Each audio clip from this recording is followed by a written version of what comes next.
നമസ്കാരം. ചെയ്തു കൂട്ടിയ പ്രവർത്തിയുടെ പേരിൽ കേരള ചരിത്രത്തിൽ പിണറായി വിജയനെ പോലെ അപഹസിക്കപ്പെട്ടിട്ടുള്ള ഒരു ഭരണാധികാരി വേറെ ഉണ്ടാവില്ല. അധികാര സിംഹാസനത്തിൽ നിന്നും ഇറങ്ങിയിട്ടും ലഭ്യമായ മറ്റൊരു കസേരയിൽ കയറി കുത്തിയിരിക്കുന്നത് കൊണ്ട് തന്നെ ഇപ്പോഴും അപഹസിക്കൽ തുടരുന്നു. കേരളത്തെ 10 വർഷം കൊണ്ട് ഇല്ലാതാക്കിയ മനുഷ്യൻ എന്ന പേരാണ് പിണറായിക്കുള്ളത്. ഒരുപക്ഷെ ഇത്രയേറെ വെറുക്കപ്പെട്ട ഒരു ഭരണാധികാരി കേരള ചരിത്രത്തിൽ ഇതിനു മുമ്പുണ്ടായിട്ടില്ല, ഇനിയിട്ടുണ്ടാവാനും പോകുന്നില്ല. ശ്രീനാരായണ ഗുരുവിനെ പോലെ നവോത്ഥാന നായക പദവിയിൽ എത്താൻ ക്യാപ്റ്റനും രക്ഷകനും ഇരട്ടച്ചങ്കനും ഒക്കെയായി വാഴ്ത്തപ്പെട്ട പിണറായി ശ്രമിച്ചെങ്കിലും എത്തപ്പെട്ടത് കേരള ചരിത്രത്തിലെ ഏറ്റവും നെറികെട്ട ഭരണാധികാരി എന്ന നിലയിലേക്കാണ്. ഇന്നിതാ പ്രതിപക്ഷ നേതാവിൻ്റെ കസേരയിലിരുന്ന് എന്താണ് അവിടെ സംഭവിക്കുന്നത് എന്നുപോലും അറിയാതെ വാ തുറക്കുന്നത് കൊണ്ട് ആ അപഹാസം തുടർന്നുകൊണ്ടിരിക്കുന്നു. ആ പദവിയിൽ ഇരിക്കാതിരുന്നെങ്കിൽ പിണറായിയെ പണ്ടേ നമ്മളൊക്കെ മറക്കേണ്ടതാണ്. എന്നാൽ ആ കസേരയിലിരുന്ന് നിരന്തരം സ്വയം ഇകഴ്ത്തുന്നതുകൊണ്ട് പിണറായിയെ ഇപ്പോഴും ചീത്ത വിളിക്കാൻ ആളുകൾ മത്സരിക്കുന്നു. മുഖ്യമന്ത്രിയുടെ നേതൃത്വത്തിൽ UDF പക്ഷത്തെ 102 പേരാണ് നിരന്നു നിന്ന് ഓരോ ദിവസവും പ്രതിപക്ഷ നേതാവിൻ്റെ കസേരയിലേക്ക് നോക്കി ഭള്ളു വിളിക്കുന്നത്.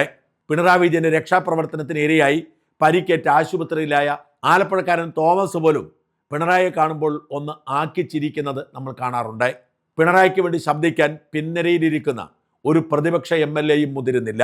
അതൊക്കെ പോട്ടെ, പിണറായിയുടെ ആ ഗതികെട്ട ഇരിപ്പ് കണ്ട് കലിപൂണ്ട് മുൻ ധനകാര്യമന്ത്രി കൂടിയായ KN ബാലഗോപാൽ ഈയിടെ ഭള്ളു വിളിച്ചത് നമ്മളൊക്കെ കണ്ടതാണ്. രാവിലെ ഒരു കാര്യം പറഞ്ഞു, ഇവിടെ പ്രതിപക്ഷ നേതാവ് സംസാരിച്ചാണ് അക്കാര്യം പറഞ്ഞു.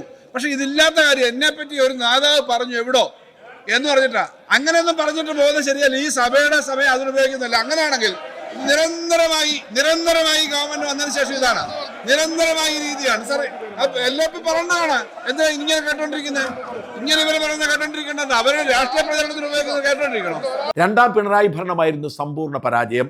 രണ്ടാമത് ജയിച്ചപ്പോൾ അമിതമായ ആത്മവിശ്വാസം രൂപപ്പെട്ട് കഴിവുകെട്ട താൻ പറഞ്ഞാൽ കേൾക്കുന്ന മന്ത്രിമാരെ എടുത്ത് തോന്നിയതുപോലെ പ്രവർത്തിച്ചാണ് ഈ ദുർഗതിയിലേക്ക് പിണറായി വീണുപോയത്. ഈ 5 വർഷവും സർവാധികാരിയായ ഒരു ഭരണാധികാരിയെ പോലെ തന്നെ സ്തുതിക്കുന്നവർക്ക് പദവികൾ കൊടുക്കുകയും അതിനുവേണ്ടി ഖജനാവിലെ പണം വാരി ചെലവഴിക്കുകയും ചെയ്തു. എന്നാൽ ഇന്ത്യ പോലൊരു സ്വതന്ത്ര പരമാധികാര രാജ്യത്തെ എല്ലാവരെയും നിശബ്ദരാക്കാൻ കഴിഞ്ഞില്ല. മറുനാടനെ പോലെ അനേകം പേർ പിണറായിക്കെതിരെ യുദ്ധം പ്രഖ്യാപിച്ച രംഗത്തെത്തി. അവരെയൊക്കെ പിടിച്ച് ജയിലിലടയ്ക്കാൻ പരിശ്രമിച്ചെങ്കിലും അതൊന്നും വിജയിച്ചില്ല. ഈ സൈബർ യുദ്ധത്തിൽ പിണറായിയെ നിലം തൊടാൻ അനുവദിക്കാതെ ആക്രമിച്ചുകൊണ്ടിരുന്ന, എന്നാൽ പിണറായി ബോധപൂർവം അവഗണിച്ചിരുന്ന ഒരാളാണ് ജോളി എന്നുള്ള ഒരു സൈബർ ആക്ടിവിസ്റ്റ്. റിയാദിലൊരു അമേരിക്കൻ സൂപ്പർ മാർക്കറ്റിൽ മാനേജരായി ജോലി ചെയ്യുന്ന പെരിന്തൽമണ്ണ അങ്ങാടിപ്പുറം സ്വദേശിയാണ് ജോളി ജോൺ എന്ന ജോളി. ദീർഘകാലമായി അദ്ദേഹം സൗദി അറേബ്യയിൽ പണിയെടുക്കുന്നു. പ്രത്യേകിച്ച് ഏതെങ്കിലും ഒരു രാഷ്ട്രീയ പാർട്ടിയോട് താല്പര്യമില്ല. അനീതിക്കെതിരെ സോഷ്യൽ മീഡിയയിലൂടെ വാളെടുക്കുന്നതാണ് ഏറ്റവും വലിയ ഹോബി. പിണറായിസ്റ്റ് ദുർഭൂതങ്ങളുടെ വ്യാജ പ്രചരണത്തിൽ വീണ് ഉമ്മൻചാണ്ടിക്കെതിരെ അതിശക്തമായ നിലപാട് അക്കാലത്ത് എടുത്തതുകൊണ്ട് തന്നെ ഉമ്മൻചാണ്ടി മരിച്ചപ്പോൾ മാനേജ്മെൻറ്റിൻ്റെ കാലിൽ പിടിച്ച് അവധിയെടുത്ത് നാട്ടിൽ വന്ന് അദ്ദേഹത്തിൻ്റെ മൃതദേഹത്തിന് അന്ത്യാഞ്ജലി അർപ്പിച്ച് നിശബ്ദം മാപ്പ് പറഞ്ഞു എന്നാണ് ജോളി എന്നോട് പറയുന്നത്. എന്നാൽ അദ്ദേഹത്തിൻ്റെ ഫേസ്ബുക്ക് പോസ്റ്റിലൂടെ പോകുമ്പോൾ രോമാഞ്ചം കൊണ്ടുപോകും. ഒരുപക്ഷെ അധികമാരും ചർച്ച ചെയ്തിട്ടില്ലെങ്കിലും പിണറായി ഇത്രയധികം വെറുക്കപ്പെട്ടവനായി മാറാൻ നിശബ്ദമായ ഒരു പങ്ക് വഹിച്ചത് ഈ ജോളി ആവും. അത്ര ശക്തവും രൂക്ഷവുമായ ആക്രമണമാണ് ജോളി നിരന്തരം പിണറായിക്കെതിരെ നടത്തുന്നത്. എല്ലാ പോസ്റ്റുകളും നൂറുകണക്കിന് ആളുകൾ ഷെയർ ചെയ്യുക മാത്രമല്ല, വാട്സാപ്പിൽ ആരുടെ പോസ്റ്റ് എന്ന് വ്യക്തമാക്കാതെ ഇത് വ്യാപകമായി പ്രചരിക്കുകയും ചെയ്യുന്നു. ഒരുപക്ഷെ പിണറായി എന്ന ബിംബത്തെ തച്ചുടയ്ക്കാൻ സാധാരണ മനുഷ്യരെ പ്രേരിപ്പിച്ച പ്രധാന ഘടകങ്ങൾ ജോളിയുടെ ക്യാപ്സ്യൂളാവാം. തെരഞ്ഞെടുപ്പിൽ തോൽവിയേറ്റ് 2 മാസം പിന്നിട്ടിട്ടും ജോളി പിണറായിയെ വെറുതെ വിടുന്നില്ല. അതിൻ്റെ കാരണം ആ കസേരയിൽ കയറി ഇരിക്കുന്നത് തന്നെയാണ്. ജോളി ഇന്നലെ ഇട്ട അതിശക്തമായ പോസ്റ്റിലേക്ക് ആദ്യം പോകാം. ഇത് സോഷ്യൽ മീഡിയയിൽ വൈറലായിരിക്കുകയാണ്. വാട്സാപ്പ് ഗ്രൂപ്പുകളിലൊക്കെ ചറപറ ഇത് പരക്കുന്നു. കേരള നിയമസഭയ്ക്ക് എത്ര പടിയുണ്ടെന്നറിയാമോ? അതായത് കേരള നിയമസഭയിലേക്ക് കയറണമെങ്കിലും ഇറങ്ങണമെങ്കിലും എത്ര പടിക്കെട്ട് കയറി ഇറങ്ങണം എന്നറിയാമോ? 30. അവിടുന്ന് മെയിൻ ഗേറ്റ് വരെ എത്ര ദൂരമുണ്ടെന്നറിയാമോ? 30 മീറ്റർ. ഈ 30 പടിക്കെട്ടുകൾ അനായാസം ഇറങ്ങി 30 മീറ്റർ ദൂരം കൂളായി നടന്ന് മെയിൻ ഗേറ്റിലേക്ക് വരുന്ന പിണറായി വിജയനെയാണ് നിങ്ങൾ ചിത്രത്തിൽ കാണുന്നത്. ഈ പിണറായി വിജയനാണ് ബസ്സിൽ ഒരു സ്റ്റെപ്പ് ഇറങ്ങാൻ കഴിയില്ല എന്ന് പറഞ്ഞ് 10 ലക്ഷം രൂപ മുടക്കി ബസ്സിന് ലിഫ്റ്റ് വെച്ചത്. ഈ പിണറായി വിജയനാണ് ഒറ്റ നിലയുള്ള വീടിൻ്റെ മുകളിലത്തെ നിലയിലേക്ക് പോകാൻ 30 ലക്ഷം രൂപ മുടക്കി ലിഫ്റ്റ് വെച്ചത്. ഈ പിണറായി വിജയന് 10 മീറ്റർ നടക്കാൻ കഴിയില്ല എന്ന് പറഞ്ഞ് 23 സ്കൂളുകളുടെ മതിൽ പൊളിച്ചത്. നാട്ടുകാരുടെ പണം കാണുമ്പോൾ എന്തും ചെയ്യാൻ തോന്നുന്ന ഒരുതരം കഴപ്പുണ്ട്. നാട്ടുകാരുടെ പണം കാണുമ്പോൾ അർമാദിക്കാൻ തോന്നുന്ന ഒരുതരം വിങ്ങലുണ്ട്. കാട്ടുകള്ളനായ ഒരുത്തൻ്റെ മുൻപിൽ ഭണ്ഡാരം തുറന്നു കിട്ടിയപ്പോൾ അയാൾക്കുണ്ടാകുന്ന ഒരു മതിഭ്രമമുണ്ട്. അതായിരുന്നു പിണറായി വിജയൻ എന്ന മാനസിക രോഗിക്ക് ഉണ്ടായിരുന്നത്. ഇപ്പോൾ അയാൾക്ക് യാതൊരു കുഴപ്പവുമില്ല, ഒന്നും വേണ്ട. അതാണ് ഹൈലൈറ്റ്. 247 കോടി രൂപയാണ് ഇയാൾ പാവപ്പെട്ട കേരളത്തിലെ ജനങ്ങളുടെ ഖജനാവിൽ നിന്നെടുത്ത് ഇലക്ഷന്റെ തലേമാസം കേരളത്തിലുടനീളം സ്വന്തം മോന്ത പ്രദർശിപ്പിച്ചത്. അതായത് പാവപ്പെട്ട മനുഷ്യർക്ക് 6175 ലൈഫ് മിഷൻ വീടുകൾ പണിത് കൊടുക്കാനുള്ള പണമാണിത്. കുപ്പത്തൊട്ടിയിൽ കിടക്കുന്നുണ്ട് ഇന്ന് 247 കോടി രൂപയുടെ ഫ്ലെക്സ് അടിച്ച മോന്തകൾ. 247 കോടി രൂപ മുതുകഴപ്പായിരുന്നു അയാൾക്ക്. നോക്കൂ, പിണറായി വിജയൻ ഇന്ന് ഒരാരോഗ്യ പ്രശ്നവുമില്ലാത്ത വിധത്തിൽ പ്രതിപക്ഷ നേതാവിൻ്റെ കസേരയിലിരുന്ന് നിയമസഭയുടെ പടിക്കെട്ടിറങ്ങി റെയിൽവേ സ്റ്റേഷനിൽ ട്രെയിൻ നോക്കി കുത്തിയിരുന്ന് സുഖമായി കൈവീശി സഞ്ചരിക്കുന്നത് കാണുമ്പോൾ ഇങ്ങനെ തോന്നിയില്ലെങ്കിൽ അത്ഭുതമുണ്ടോ? അദ്ദേഹത്തിന് ക്ലിഫ് ഹൗസിൻ്റെ 2ാം നിലയിലേക്ക് കയറാൻ ലിഫ്റ്റ് വേണമായിരുന്നു. നവകേരള ബസ്സിൻ്റെ പടിക്കെട്ട് കയറാൻ ലിഫ്റ്റ് വേണമായിരുന്നു. അങ്ങനെ ജനത്തിൻ്റെ പണമെടുത്ത് ദൂർത്തടിച്ച് അറമാദിച്ച് ജീവിച്ച ആ പിണറായി ഇന്ന് ഇങ്ങനെ ചെയ്യുമ്പോൾ നമുക്ക് എങ്ങനെയാണ് പിണറായിയെ ഒരിക്കൽ കൂടി തെറിവിളിക്കാതിരിക്കാൻ കഴിയുക? ജോളിയുടെ പഴയ ചില പോസ്റ്റുകളിലേക്ക് കൂടി പോവാം. ആത്മാഭിമാനമുള്ള ഒരാളും പിന്നെ ഒരു കസേരയിലും കയറിയിരിക്കാത്ത വിധത്തിൽ പിണറായിയെ കൊന്ന് കൊലവിളിച്ചിരിക്കുകയാണ് ജോളി. ഒരാഴ്ച മുമ്പ് 24-ാം തീയതി ഇട്ട പോസ്റ്റിങ്ങിനാണ്. മക്കൾക്കും കൊച്ചുമക്കൾക്കും അവരുടെ 4 തലമുറയ്ക്കും ഇരുന്നു തിന്നാനുള്ള നാടിനെ കൊള്ളയടിച്ചുണ്ടാക്കി വെച്ചിട്ടുണ്ട് ഇയാൾ. ഒരു മകനുള്ള ദുബായിലാണ്, നല്ല നിലയിൽ അവിടെ സെറ്റിൽഡാണ്. കമ്മ്യൂണിസമായിട്ടോ പാറ്റിസമായിട്ടോ അയാൾക്ക് ബുലബന്ധം പോലുമില്ല. അവിടെ അയാൾ ആധുനിക ഹൈടെക് ജീവിതം നയിക്കുകയാണ്. കേരളത്തിലേക്ക് തിരിഞ്ഞു നോക്കാറില്ല.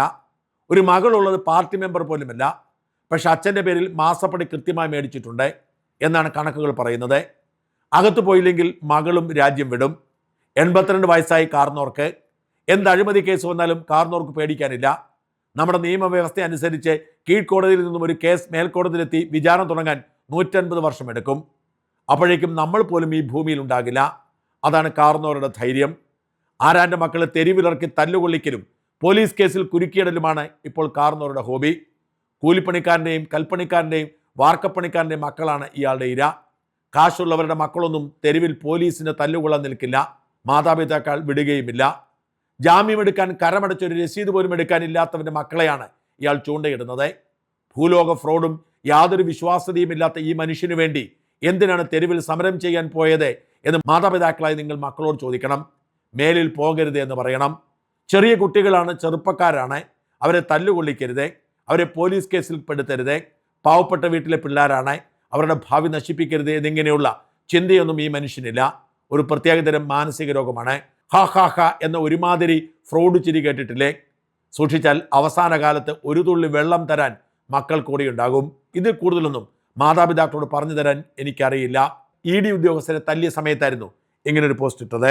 റോഡിലെ കലക്കവെള്ളവുമായി നിയമസഭയിൽ ഷോ ചെയ്തപ്പോൾ ഇങ്ങനെ എഴുതി: 82 വയസ്സുണ്ട്, ഒരു ജീവിതകാലം മുഴുവൻ നാട്ടുകാരെ പറ്റിച്ച് ജീവിക്കുകയായിരുന്നു. കാലം മാറിയത് അറിഞ്ഞിട്ടില്ല. ജനങ്ങൾ ഹൈടെക്കിലേക്കും ബ്ലൂ ചിപ്പിലേക്കും അവിടുന്ന് 7Gയിലേക്കും മാറിയത് അയാൾ അറിഞ്ഞിട്ടില്ല. കേരളം മുഴുവൻ 24 മണിക്കൂർ തുറന്നിരിക്കുന്ന ക്യാമറ സർവൈലൻസിലാണ് എന്ന് അയാൾക്കറിയില്ല. ഓരോ മനുഷ്യനും കണ്ണു തുറന്നിരിക്കുന്നു, ഓരോ ക്യാമറയാണെന്ന് അയാൾക്ക് മനസ്സിലായിട്ടില്ല. അയാളിപ്പോഴും ദേശാഭിമാന യുഗത്തിലാണ്. റോഡിലെ ചെളിവെള്ളം ശേഖരിക്കുന്നു, സഭയിൽ ഉയർത്തി കാണിക്കുന്നു, ഇരവാദം ഉയർത്തുന്നു, മിനിറ്റുകൾക്കുള്ളിൽ ഉഡായിപ്പ് പൊളിയുന്നു. എന്താണ് സംഭവിക്കുന്നത് എന്ന് പോലും അയാൾക്ക് മനസ്സിലായിട്ടില്ല. അയാൾ ശീലിച്ച ആ ഉഡായിപ്പ് അയാൾ ഇപ്പോഴും തുടരുന്നു, പക്ഷെ ചീറ്റിപ്പോകുന്നു. 82-ാമത്തെ വയസ്സിൽ അയാൾ ശീലിച്ച ഉഡായിപ്പ് ശീലങ്ങൾ മാറ്റാൻ പറ്റുമോ? ഇല്ല. ഇത്രയധികം ക്യാമറ കണ്ണുകൾ തുറന്നിരിക്കുന്ന ഈ കാലത്തും ഇവർ ഇതുപോലെയുള്ള ഫ്രോഡ് പണികൾ ചെയ്യുന്നുണ്ടെങ്കിൽ ആകാശവാണി മാത്രമുണ്ടായിരുന്ന കാലത്ത് കണ്ണൂരിലെ ജനങ്ങളെ ഇവർ എത്രമാത്രം പറ്റിച്ചിട്ടുണ്ടാകും ഓർത്തു നോക്കൂ. ലോകം ഹൈടെക് ആകുകയും ഇന്റർനെറ്റും സ്മാർട്ട് ഫോണും മുക്കിലും മൂലയിലും ലഭ്യമാവുകയും ചെയ്തപ്പോൾ ലോകത്താദ്യമായി ഒരു പാർട്ടി തന്നെ ഇല്ലാതാകുന്നതിൻ്റെ ഫസ്റ്റ് ഹാഫാണ് നമ്മളിപ്പോൾ കണ്ടുകൊണ്ടിരിക്കുന്നത്. സ്ട്രീറ്റ് ലൈറ്റ് വന്നപ്പോൾ പ്രേതം ഇല്ലാതെ പോയ പോലെ വിവരവും വിദ്യാഭ്യാസവും ഇല്ലാത്ത ജനങ്ങളെ പറ്റിച്ച് ജീവിക്കുന്ന കണ്ണൂരുള്ള ഒരു ഗാങ്സ്റ്റ് പാർട്ടിയാണ് ഇവർ എന്ന് കഴിഞ്ഞ 10 വർഷമായി ഞാൻ നിരന്തരം പറയുന്നു. ഈ പോസ്റ്റിംഗ് നീളുകയാണ്, മുഴുവൻ ഞാൻ വായിക്കുന്നില്ല. 30 മെയിൽ ഒരു പോസ്റ്റ് കൂടി വായിക്കാം. ഹാ ഹാ ഹാ ഹാ ഹാ ഹാ. എന്നെ അന്വേഷിച്ചല്ല അവർ വന്നത്. ഹാ ഹാ ഹാ. എൻ്റെ മകൾ വീണയോട് ചില കാര്യങ്ങൾ ചോദിച്ചറിയാൻ അവർ വന്നത്. ഹാ ഹാ ഹാ. എന്നോടൊന്നും ചോദിക്കുന്നത് കണ്ടില്ല, ഞാൻ അവിടെ ഉണ്ടായിരുന്നു എന്ന് മാത്രം. ഹാ ഹാ ഹാ. എങ്കിൽ പിന്നെ എന്തിനാ സാറേ ഇത്രയും ചെറുപ്പക്കാരെ കുരുതി കൊടുത്തത്? എങ്കിൽ പിന്നെ എന്തിനാ സാറേ ഇത്രയും ചെറുപ്പക്കാരുടെ ജീവിതം ഒറ്റ ദിവസം കൊണ്ട് ഇരുട്ടിലാക്കി കളഞ്ഞത്? 8 മണിക്കൂർ താങ്കൾ ആ വീടിനകത്തുണ്ടായിരുന്നു. താങ്കളുടെ അടിമകൾ പുറത്ത് അക്രമാസക്തരായി നിൽക്കുന്നുണ്ട് എന്ന് താങ്കൾക്കറിയാമായിരുന്നു. ശരിയല്ലേ? എൻ്റെ മകളുടെ ചില വിവരങ്ങൾ ചോദിച്ചറിയാനാണ് അവർ അവിടെ വന്നത്, അല്ലാതെ എന്നെ ചോദ്യം ചെയ്യാനല്ല. അതുകൊണ്ട് നിങ്ങൾ സമാധാനത്തോട് പിരിഞ്ഞു പോകണം എന്ന് ഒരു 2 വരി ഫേസ്ബുക്ക് പോസ്റ്റെങ്കിലും ഇട്ടിരുന്നെങ്കിൽ മിനിഞ്ഞാന്ന് കേരളത്തെ നാണം കെടുത്തിയ അനിഷ്ട സംഭവങ്ങൾ ഉണ്ടാകുമായിരുന്നില്ല. 100 കണക്കിന് ചെറുപ്പക്കാരുടെ ജീവിതം കോഞ്ഞാട്ടയാകുമായിരുന്നില്ല. രാജ്യത്തൊരിടത്തും ഇനി അന്വേഷണ ഏജൻസികൾക്ക് നേരെ ഒരു ചെറുവിരൽ ആരും അനക്കാൻ ധൈര്യപ്പെടരുത്. ഇതൊരു പാഠമാകണം എന്ന് ഉറച്ച തീരുമാനത്തിലും ഇതൊരു സന്ദേശമാകണമെന്ന രീതിയിലുമുള്ള ശിക്ഷാ നടപടികൾക്കാണ് കേന്ദ്രം ഒരുങ്ങുന്നത്. അറിയാമോ താങ്കൾക്ക്? താങ്കളെ കെട്ട് പട്ടടയിലേക്ക് എടുക്കുന്നതിന് മുമ്പ് ഇനിയും എത്ര മനുഷ്യരുടെ ജീവൻ പോകും?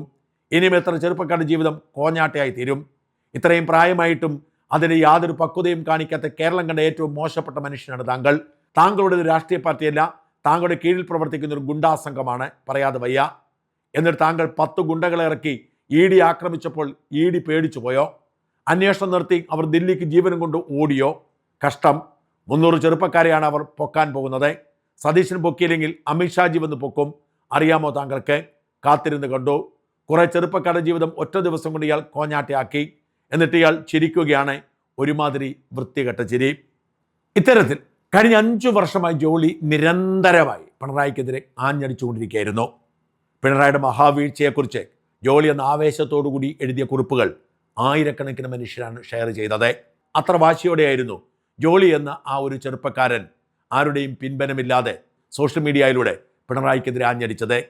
ഇങ്ങനെ ആയിരക്കണക്കിന് മനുഷ്യരുടെ പ്രവൃത്തിയും ശാപവുമാണ് പിണറായിയുടെ വീഴ്ചയെന്ന് CPM തിരിച്ചറിഞ്ഞ് തിരുത്തലുണ്ടാക്കിയാൽ അവർക്ക് കൊള്ളാം. ഇങ്ങനെ ആയിരക്കണക്കിന് മനുഷ്യരുടെ നിശബ്ദ വിപ്ലവത്തിൻ്റെ ഫലമാണ് VD സതീശനെ കസേരയിലിരിക്കുന്നത് എന്ന് അദ്ദേഹം തിരിച്ചറിഞ്ഞാൽ അദ്ദേഹത്തിന് നല്ലത്.